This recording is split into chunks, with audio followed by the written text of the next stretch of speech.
জানো নীলাঞ্জন, ভালোই আছি। কেটে যাচ্ছে দিনগুলো ভালোভাবেই। ইদানিং চোখেও একটু বেশিই ঝাপসা দেখি। তাই বলে দেখো, আজও দূর থেকে তোমায় চিনতে ভুল হয়নি আমার। তোমার সেই চলার ধরন ঠিক তেমনই আছে, যেমনটা 35 বছর আগে একসাথে রাস্তা পার করার সময় দেখেছিলাম। জানো নীলাঞ্জন, আজকাল চুলগুলো কেমন জানি পেকে যাচ্ছে। এই তবে তোমার থেকে খানিক কম বটে। আমি অবশ্য রং করে আর ঢাকার চেষ্টা করি না। জানো, এখন ভুল করে আর অন্য বাসে উঠে পড়ি না, একা একা ট্রেন ধরতেও শিখে গেছি। এই তোমার ছেলেটা না খুব সুন্দর হয়েছে গো, একেবারে মায়ের মতো। ওই তো সেদিন ফেসবুকে দেখলাম, ভারী মিষ্টি মুখখানা।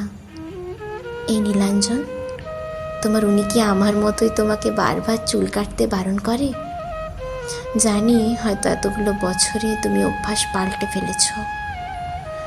আমিও বেশ দিব্যি আছি। আমার উনি ভীষণ ব্যস্ত, তাই বলে আমাদের ব্যক্তিগত কথা বলার সময় হয় না এটা ভেবো না। জানো নীলাঞ্জন, এখন আর নতুন করে নতুন শাড়ি পরে সাজতে মন করে না।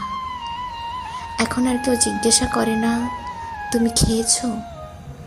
এখন আর কেউ ভারী ব্যাগগুলো বয়ে হাত ধরে বাড়ির সামনে নামিয়ে দিয়ে আসে না।